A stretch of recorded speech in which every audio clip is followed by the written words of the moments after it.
I think something that I needed at the time was permission. Permission to take up a lot of space in my grief. Permission to have it take way longer in the acute phase than maybe made other people around me feel comfortable. After, 3 months, the world starts to go on, right? And people sort of, start approaching you like it's totally normal, etc. But I remember feeling like I had to pretend that I was somehow making progress with my grief, as though I hadn't gone in the bathroom at work between a meeting and silently sobbed and then touched up my makeup and gone back out and said, "Hey, what do you guys want for lunch?"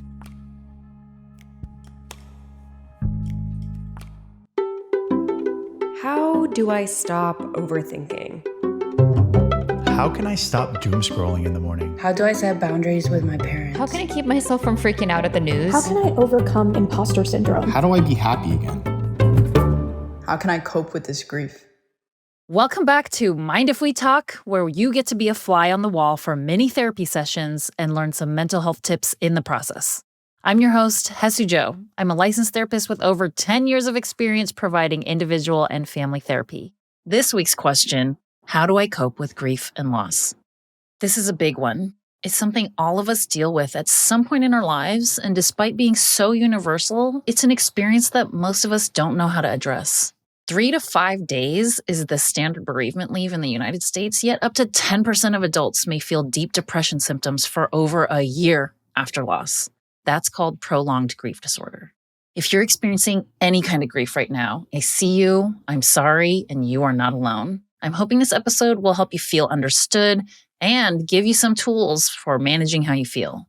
Talking about death and severe grief is almost taboo in our country. The expectation is that we all avoid talking about uncomfortable topics and get back to normal as quickly as possible. Today, we're going to break that taboo. Misty Stinnett is the co-host of Go Help Yourself, a comedy self-help podcast too, and I'm quoting here, "Make life suck less." Misty and her co-host Lisa have dissected hundreds of self-help books in search of the best and worst advice. And today, she's willing to open up about her experience with grief and all the things she's learned along the way. For Misty, Go Help Yourself is part of a personal development journey that kicked off after a sudden loss she experienced, which we're going to get into. My conversation with Misty made it clear that different kinds of loss can bring on very different kinds of grief. Let's get talking.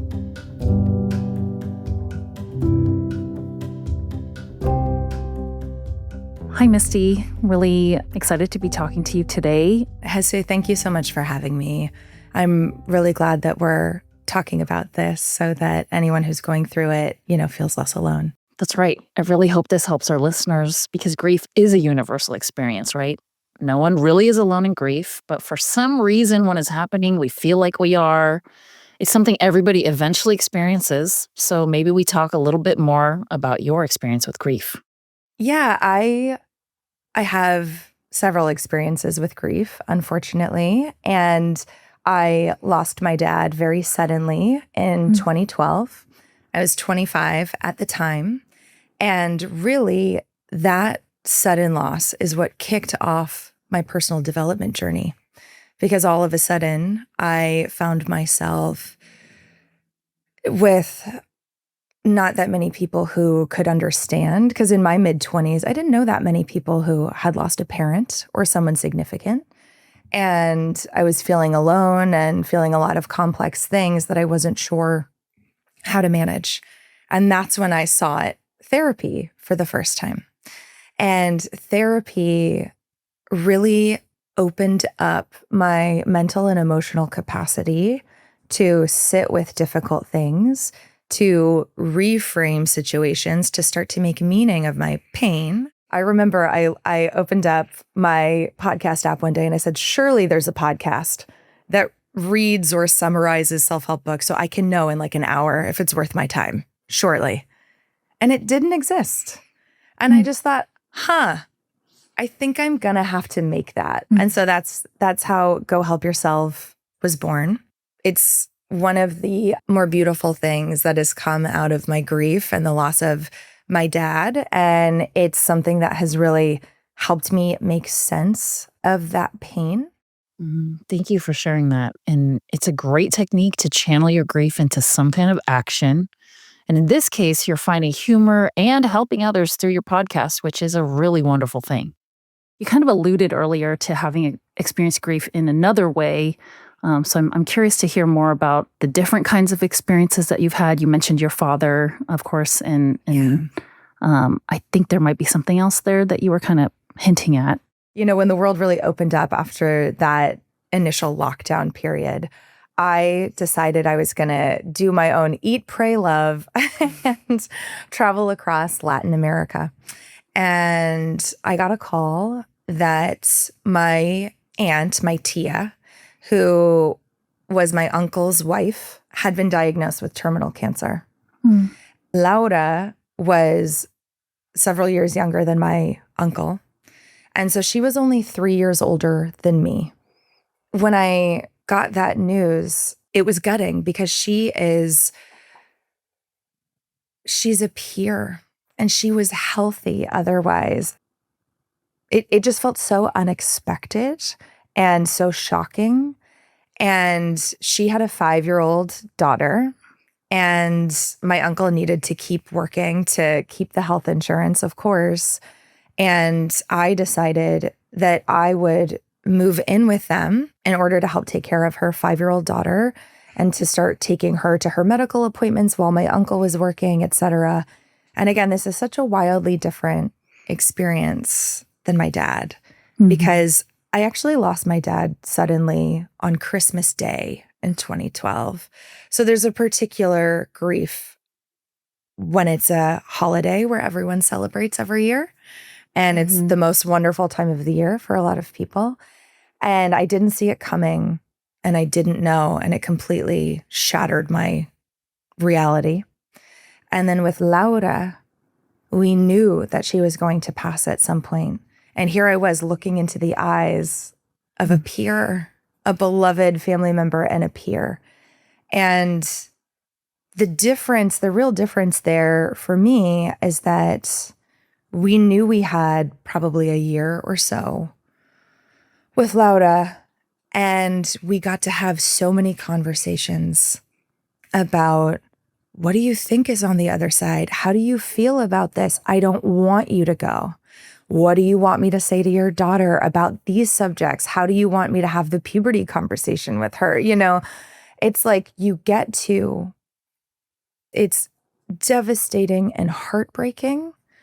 But the fact that there was space and time and iterations to be able to sit with what was coming and say what we needed to say and cry and laugh, it was a completely different experience.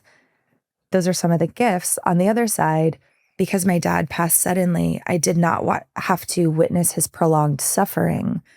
But with Laura, I did. Those, I would say, are the main differences. Yeah. And you're describing something that people might even learn about in therapy. It's called anticipatory grief. You know, grief is very reactive to something that's happened, a loss. Anticipatory grief is the experience we go through that you're describing with Laura.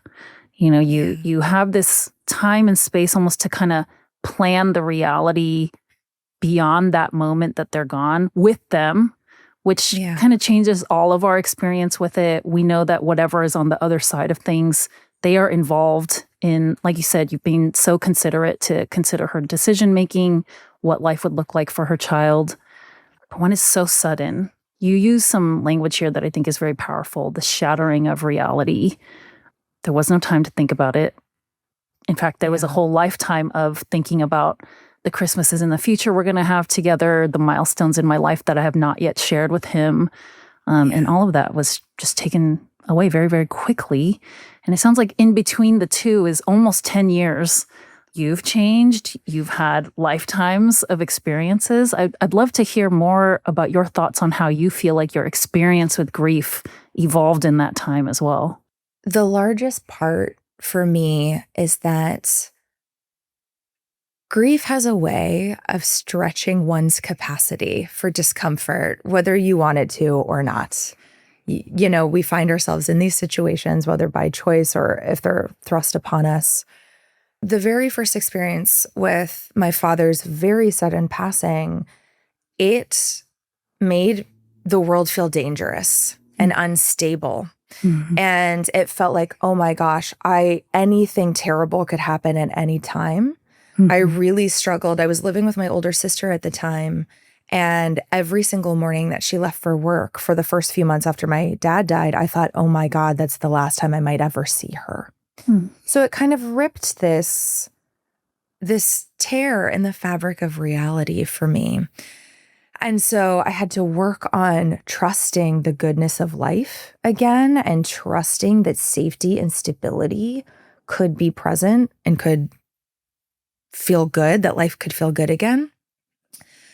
And so when my aunt was diagnosed, I was working with my somatic therapist, and she really helped me to understand that death is a part of life and that we can approach it as this phase of life, this part of life.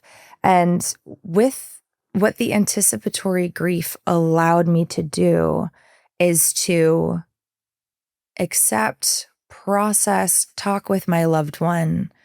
And then when she passed, it didn't feel like the big before and after that it had felt like with my dad. It felt like the next step in this journey that was already evolving. Thank you for sharing that and the imagery of the monster that we didn't want there.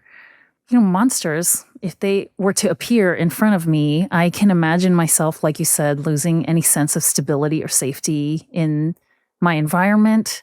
I could see myself not being able to sleep very well, becoming more vigilant, like you said, when your sister was leaving the home, just having really heightened anxiety to the level of not being able to really focus on anything or concentrate. So all of these things are very common symptoms of grief. And, you know, people don't really talk about grief or the death of a loved one as though it is a traumatic event. But truly, when we think about what trauma is, it's generally our physiological, emotional reactions to having the sense of safety ripped away from us.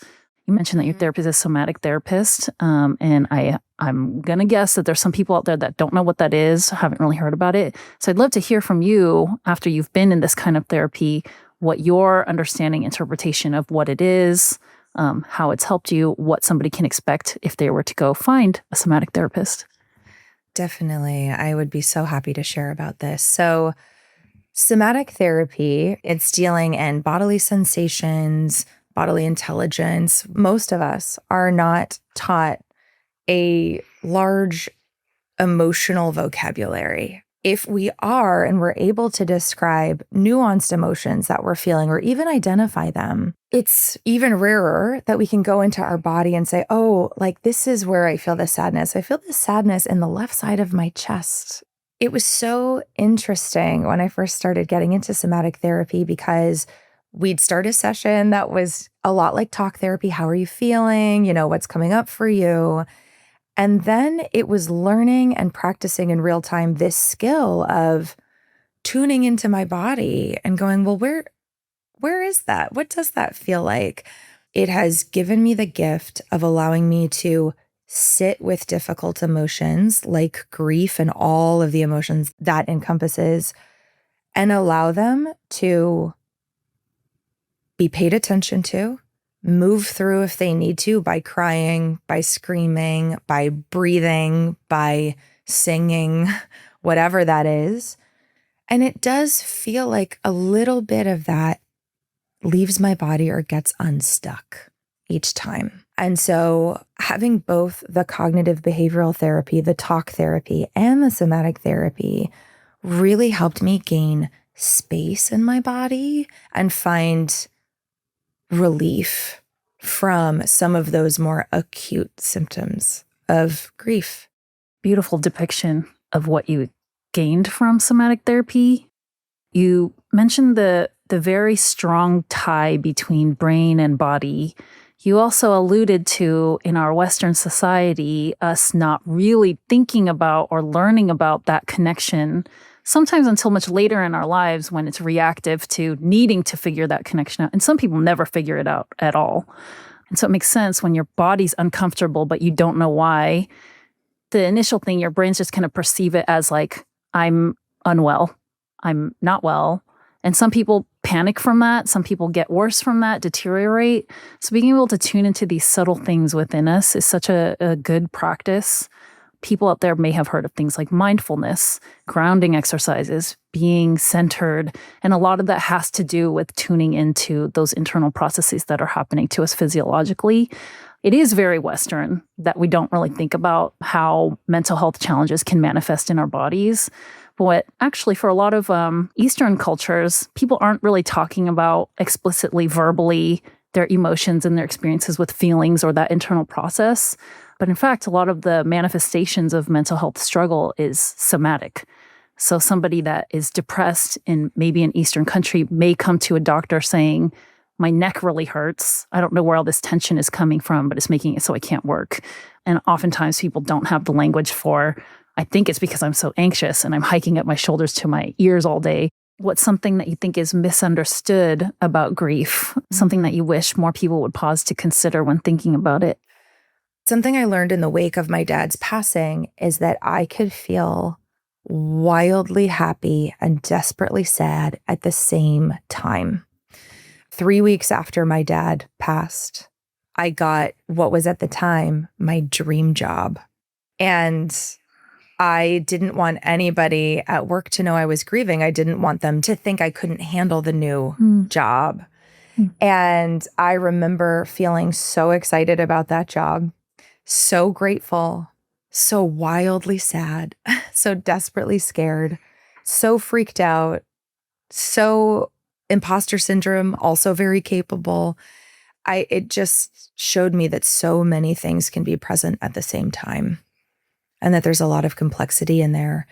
And I think this was not 100% your question, but I feel it's really important for anyone who knows someone who has, and I'm speaking specifically about the loss of a loved one here, not necessarily the grief of a job or a relationship ending, but if you know someone who has lost someone recently, I think one of the most common ways that people approach someone is to say, how did it happen? They say, how did it happen? Tell me. And I think there is a care in that question. They're trying to say, share the, details with me, let me in. And I also think there's sometimes a morbid curiosity in that question, and people want to know, how did it happen so I can protect myself? What I want to offer to people is, if the grieving person wants to share those details with you and open up, they will. By asking, how did it happen? You never know what horrific details you might be asking them to relive, especially if it's sudden, right? And on that same vein, I found folks who sent food, not flowers, to be the most helpful, because in acute grief, it is hard. I lost my appetite, my ability to do laundry, to take care of myself. And the folks that sent over a sandwich tray or came over and said, let me just clean your house. Let me just do an act of service for you so that you don't have to think about it. That was really helpful. And flowers are beautiful, but they do die a week later. And then you're seeing, oh, look, life is dying around me. A lot of traditions and a lot of cultures that's actually ingrained, embedded into, the ritualistic, ceremonious tradition of what we do for somebody that's grieving. For example, I know in the Jewish community, that's a huge thing to bring food over. It certainly is in my parents' culture. We feed because, like you said, when you're grieving, you kind of lose a lot of executive function.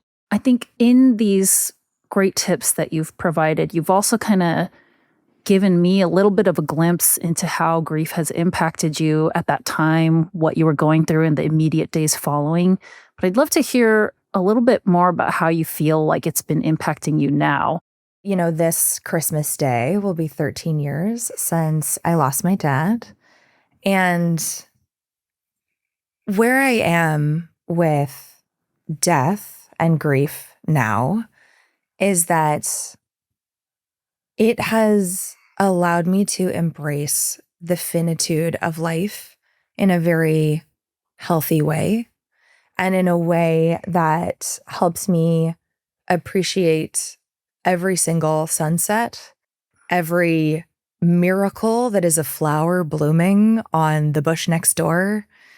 And it's really helped me to shape, what do I really want to be working on while I'm here? I think the idea of like, what's my purpose? How can I live my best life is too heavy. It's too big of a question for a lot of us. Mm-hmm. But it helps me ask the question, okay, at this point in my life, how do I want to orient to my life? How do I want to show up? Something unexpected that happened for me when I was grieving, especially in my mid-20s, is I did not expect that not only would I be in my own grief, but I couldn't bring it up with just whomever, even close friends. Because when I brought it up, I kind of noticed a lot of them just went stiff. And you could tell they were so uncomfortable with the subject. I found myself having to not only manage my own grief, but manage the comfort of a lot of the people sitting across from me. And that was really, really hard. And I found deep solace in the few people who said, tell me all about it. Welcome to the Dead Dad Club. Let's talk about it. So something that I do every year now is I volunteer at a children's grief camp. It's called Camp Erin. Wow. It speaks to something that some people may discover depending on the type of therapy they go into. But there is a therapeutic concept that really emphasizes the act of altruism is how we get closer to the truth of who we are and closer to the connectivity between people. And a lot of people that struggle with mental health are isolated. They don't feel like they're valuable to anybody. They don't feel like they've ever done anything valuable for anybody. So I really love this tradition that you've brought into your life to really extend kindness and love and compassion to other people.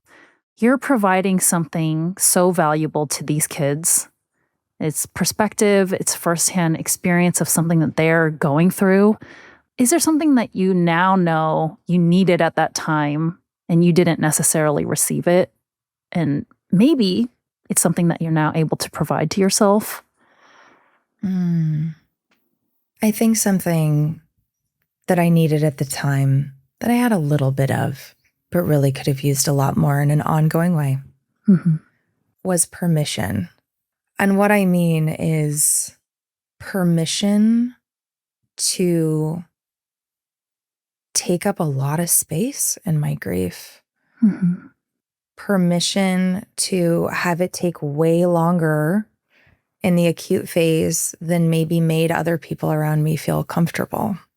After, 3 months, the world starts to go on, right? And people sort of, start approaching you like it's totally normal, etc. But I remember feeling like I had to pretend that I was somehow making progress with my grief, again, managing the comfort of the person across from me, as though I hadn't gone in the bathroom at work between a meeting and silently sobbed and then touched up my makeup and gone back out and said, hey, what do you guys want for lunch? There was a lot of pretending going on. And I think when it is a massive loss, it's constant. It is always there. And I needed permission to take up space, permission to be messy, permission to speak freely around friends, permission to be angry. I can only speak from my own experience, but as a woman, I'm not that comfortable being angry. I'm like, oh no, let me bring in compassion and let me extend, all kinds of explanations for why I shouldn't feel this way. So I really just needed the space and time to take a long time. I mean, my dad was my best friend. It happened suddenly. I haven't gotten to see him for the last 12 years, and that's still upsetting to me. Yeah, I really needed more people 8 months in, 10 months in, 12 months in to say, hey, do you want to go on a walk and talk about your dad? Yeah. It's interesting with grief, especially in the workplace. Like coworkers just are, there's a level of separation between us. Like sometimes we can become really good personal friends with the people we work with. But by and large, most of the time, there is some little bit of like censoring going on. It is us at work, but it's a version. And I have observed and found when a colleague or yourself is grieving, people just don't want to cross this barrier and get into the emotion-based dynamic that exists between loved ones. People also don't want to make things uncomfortable for them or the other person. I really like what you're saying here, and I think what you're asking for is actually very reasonable, but in our current modern day society, the infrastructure of supporting our colleagues through grief is like questionable, right? I know I could ask you so many more questions. It's clear that you are very self-helped. I imagine your box of self-help tools and the things that you've learned along the way bigger than anyone I've ever met. So I do want to ask one more question to kind of start wrapping things up. What would you say are some of the top things that you've got out of this that has actually been really helpful for you, that you've actually incorporated into the everyday, if not some kind of routine? We all need professional guidance, helpful guidance, our community, to know that we belong and that all is not lost. Reassurance from our peers, our friends, encouragement from those who have gone before to say, hey, I've been standing in your shoes and I know it feels helpless, but hang in there and you'll come out the other side of this. There's so much. But one other thing is that there are no bad emotions. Emotions are just information, right? Like when we feel angry, it lets us know like, hey, maybe a boundary has been crossed. When we are sad, it lets us know, oh my gosh, I was hoping for something and maybe I didn't get that something. So much research out there that shows those that try to do it alone face more mental health challenges, more physical illness, earlier death. So we are meant to be together, whatever that looks like for whoever. And I also cannot overstate the power of humor to help us carry heavy things and the heavy weight of grief.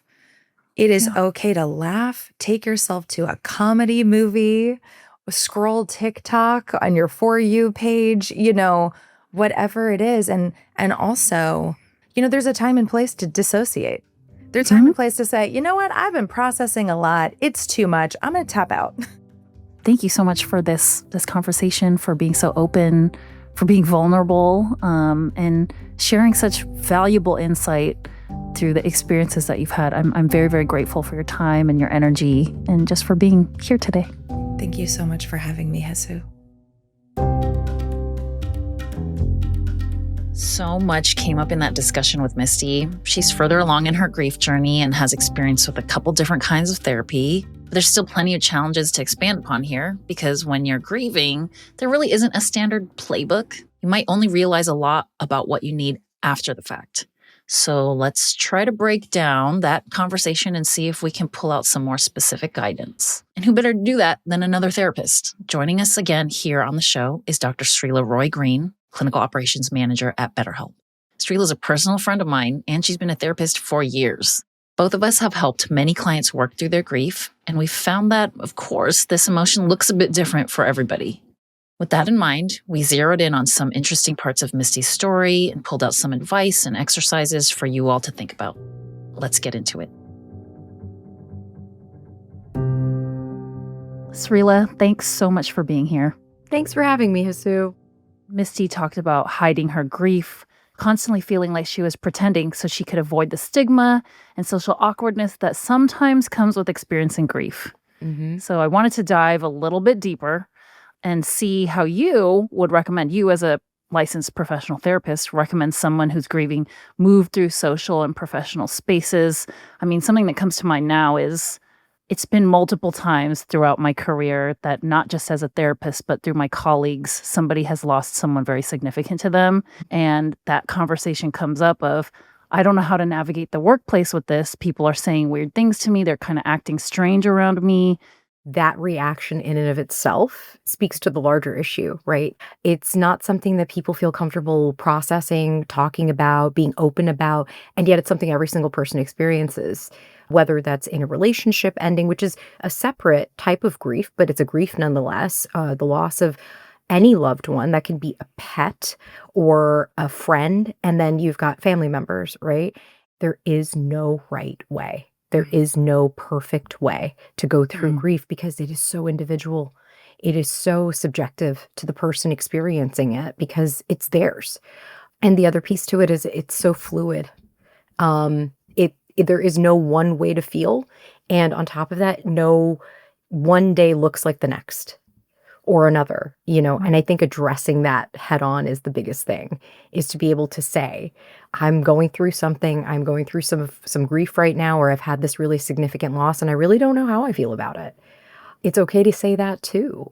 I've often said that to my clients when they're going through grief, is like, it's okay to not know how you're feeling right now. You might be having so many feelings right now, and there's no one right way to feel. You mentioned that grief affects everybody differently. How somebody moves through the grieving stage, I think, is going to be affected by so many things, like the relationship you had with that person, so many things leading up to it, like your own resiliency factors, protective factors you've already had, or risk factors that you've been carrying around with you. So what I'm hearing is, like, sometimes we may be, without realizing it explicitly, seeking some kind of comfort from somebody else. And sometimes it falls short because everybody experiences grief differently. So we're leaning on a friend or a colleague, and they may be providing to us what they would have needed in a time of grief, but that's not always the same as what I need. So what do you think it looks like to give yourself permission to grieve? I think that it would depend on each person, for sure. I think sometimes having even something as simple as a quick one-liner of being able to say, you know what, today's just not the day. Or today is the day I just need to do this. Or I need to have a really good cry. Or today's the day I just need to ask for the day off. Or I need to tell whoever I might be accountable to, whoever that is in your life, to say, I'm having a bad day. Today's that day. And I'm going to do X, Y, and Z, or just X, whatever it is. And I think even being able to give yourself permission to just be, right? To just be in the moment, be still, so to speak, and say, I'm going to just feel this right now.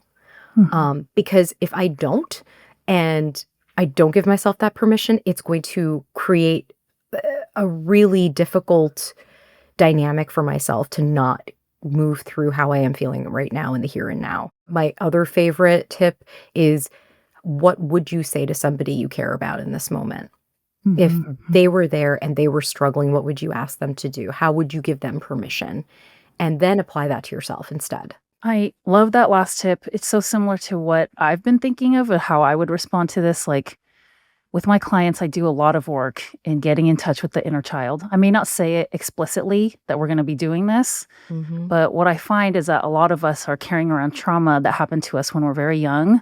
And that kid is still there. Yep. And we turn into these adults that, for a variety of different reasons, stop allowing that child to do what the child needs to do, or allowing the child to feel, or allowing the child to be sad in some kind of moment. So I really like what you said about thinking about what kind of permission you may give, or what you would say to somebody that you care about.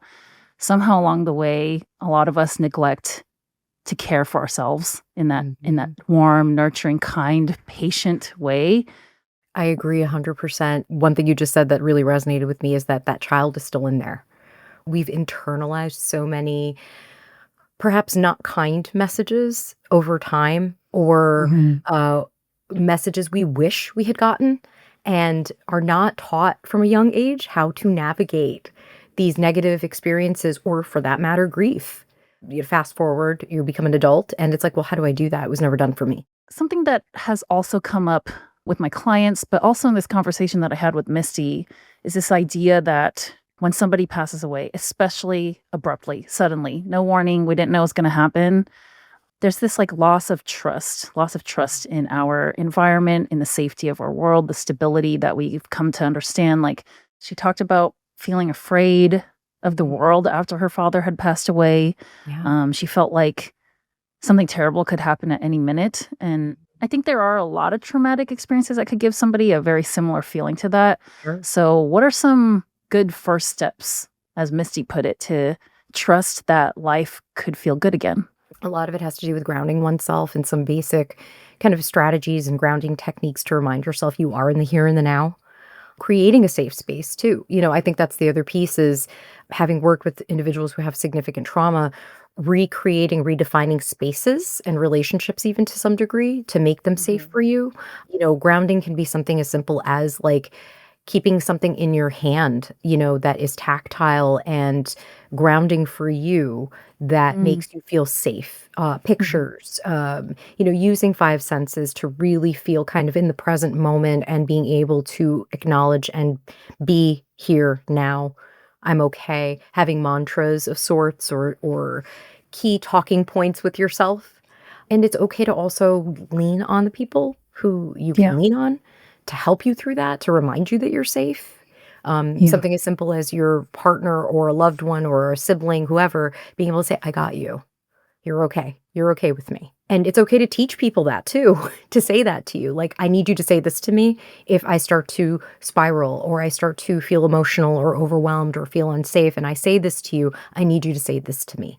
And also kind of calling on times where you have felt safe and being able to kind of access that when we're feeling unsafe, like thinking of times, guided imagery or visualizations come to mind when I say this, imagining those quiet, safe spaces where you had safety and abundance.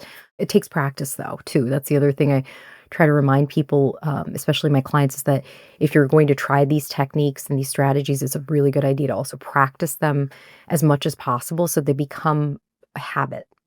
Right. I mean, the thing I tell my clients all the time is you can decide today to run a marathon tomorrow, but if you haven't been training, you're not going to be able to finish or you're going to get really injured. Yep. The similar idea comes with these skills that we practice, these grounding skills, these exercises.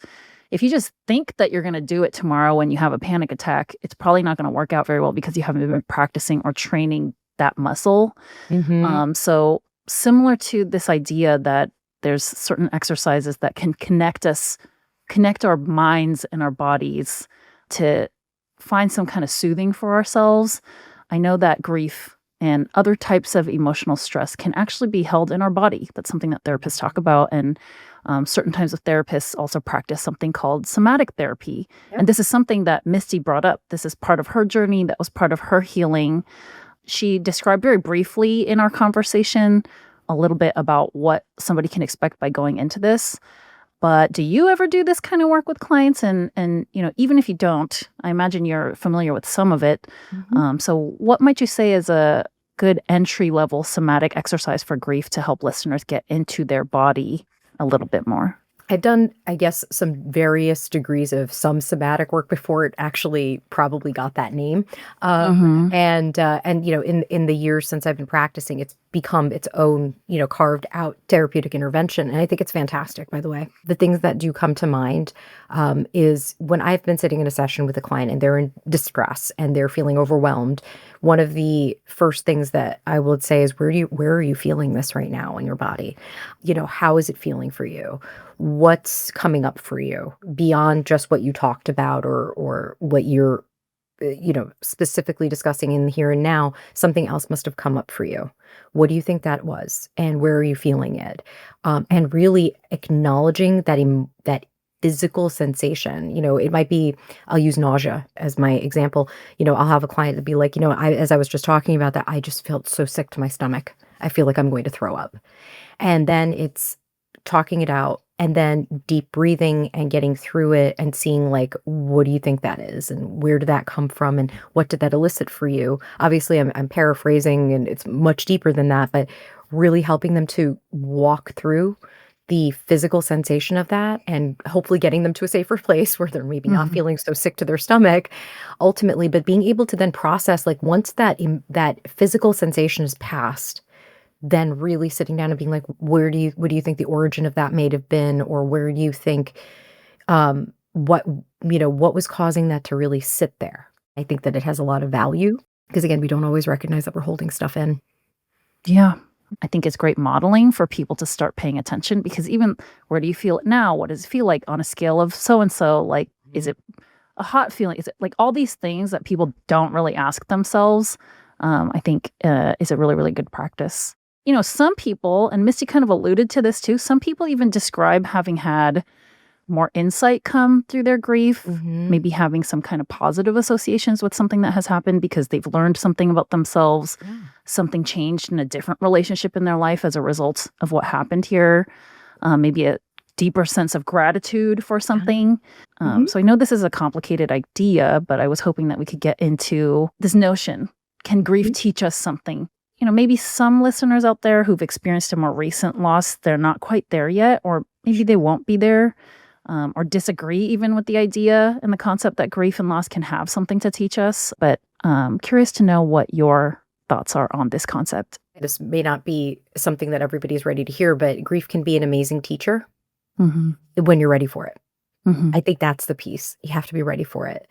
You know, there's an old proverb, and I forget where the origins of it were, but, you know, when the student is ready, the teacher will arrive. That's what comes to mind as you were talking is, yes, grief can be a really powerful teacher if and when it's appropriate. I think that's the piece. You know, I love what Misty did say is that it stretched her capacity for discomfort, because there's an incredible truth to that. There's nothing that's going to make you more uncomfortable in life than the grief that you're going to experience for a loved one. And learning how you grieve and what that looks like for you, I have found for people I've worked with, and on a personal level, people who have gone through personal grief, they have shifted to almost like 180 in terms of their capacity for generosity and compassion for others. You know, they didn't see those amazing qualities maybe that person that they lost had, or had trouble reconciling with what that person did you know, during their time on Earth, and then they're lost, and suddenly it's like, I want that. I want to live that on, or take on that legacy, or whatever the case is. So it's really a question of what you want it to be for you, and how you want your grief to potentially shape you. And again, when that person is ready, if they are ready, that's something that they can certainly do. But I don't know that that's necessarily going to happen for everybody. For some people, it's simply like, I had a loss, I'm going to grieve them, and I'm just going to keep going. There is no one correct way to grieve. And so even with this concept, if you learn something, great. If you don't, you're moving through it. You're getting through it in the ways that you need to. So I don't think we should place expectations on ourselves to like learn some great lesson. I think being open to the universe for lessons that could come is always a nice step. But just continuing to grant permission to ourselves to do what we need to do and feel what we need to feel, and having compassion. Like whatever it is that comes up, it is, and it is okay. Yeah. As adults, especially, we are so bad at treating ourselves the way we deserve to be treated, which is with kindness and compassion and love. And especially when we are grieving, when we are at our potential worst, that's when we should love ourselves even more. I think that's a great note to end on. When we are at our worst, it's when we need to love ourselves the most. So thank you so much, Sreela, for your time, your wisdom, your energy here today. So I hope this was helpful for other people as much as it was for me too. So thanks. Same here. Thank you for having me. I want to give a big thank you to BetterHelp for their passion behind this project and for giving us a platform to champion the well-being in all of us. Mind If We Talk is produced by Acast Creative Studios in collaboration with BetterHelp and hosted by me, Haesue. If you like what you just heard, drop us a review on Spotify or Apple Podcasts and share with your friends. Maybe one of our topics will help someone in your life. And remember, your happiness matters. Mind If We Talk is intended for entertainment and education, not for mental health diagnosis or medical advice.